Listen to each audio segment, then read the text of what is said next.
While I was going through YouTube like normal unemployed people, I saw that game dev Snow Hornet posted a video showing the theme for his game jam. So I joined it. But I started a day late, so I only had 6 days to finish the game. So I got to work as fast as possible.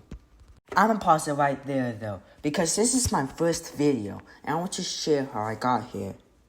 Around 2.5 years ago, I decided I want to pick up the Godot game engine, and that would be the end of it. But it's not. Because I quit just a week later. I still want to create games though, so I tried Scratch for about a year, and it was good. But it just didn't really support what I wanted to do with game dev. And during that year, sometimes I would try Godot again, but not stick with it. Until about a year ago. I decided I want to fully quit Scratch and went full-time Godot. That does not mean Scratch was for nothing though. During the year with Scratch, I learned so much about game design. In fact, I probably spent more time learning about game design than actually creating games. But during the past year with Godot, I made many games, but they all ended up not completed, or me think they were not good enough to publish. So I'm using this game jam as an opportunity to let me finish and finally publish a game, Godot, and that's enough talking about my life story. Let's make a game.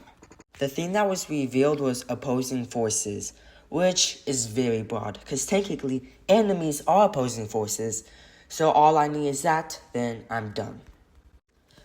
But I didn't want the easy route. I wanted something unique. So I spent 5 hours of my life thinking of an idea for this jam. But I think I was able to think of something that was pretty solid. My idea is that you control a normal person, but you also control a clone. And the clone moves opposite to you, and I think this could be a really fun puzzle mechanic. So I went straight to work. I first coded the player's movement, which was actually really easy. All I had to do was make a function that moved the player's global position by the tile size, which gets you this. But it doesn't really look as good, so I added some tunes which make it look so much better. Like, just look at that.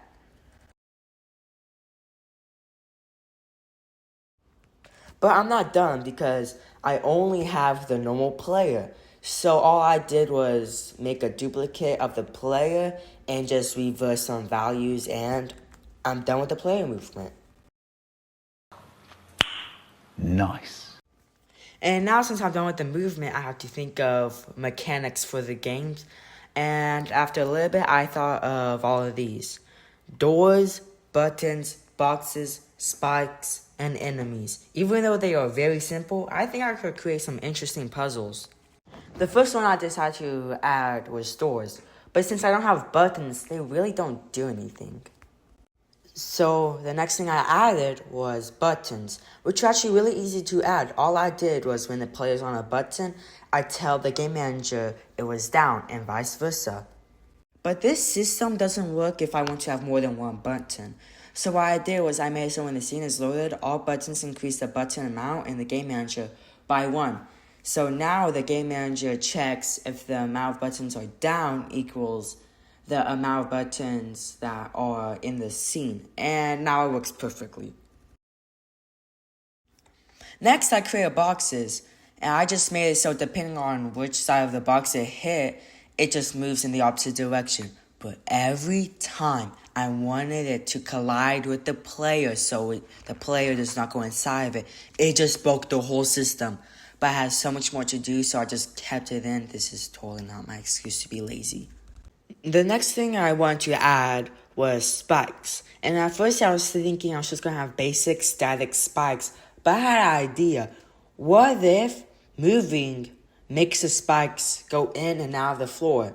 And this can add some very fun puzzle opportunities when building levels. Adding them was relatively easy. All I did was check if the player moved and whether it was up and down. Lastly, it's time for the enemies. My idea was enemies only moved when you moved, which is very similar to how spikes worked. So I basically did the same thing. With all that done, I spent the next 2 days creating some levels, and I have to say, I'm pretty proud of myself with them.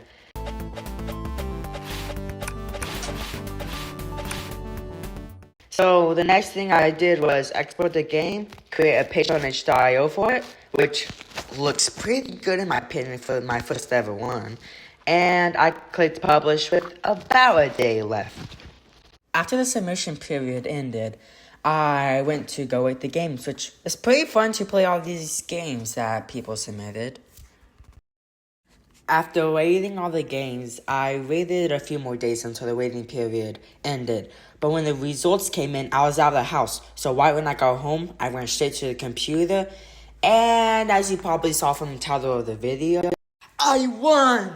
Even though it was a small game jam, I'm so proud of myself and it was such a fun experience.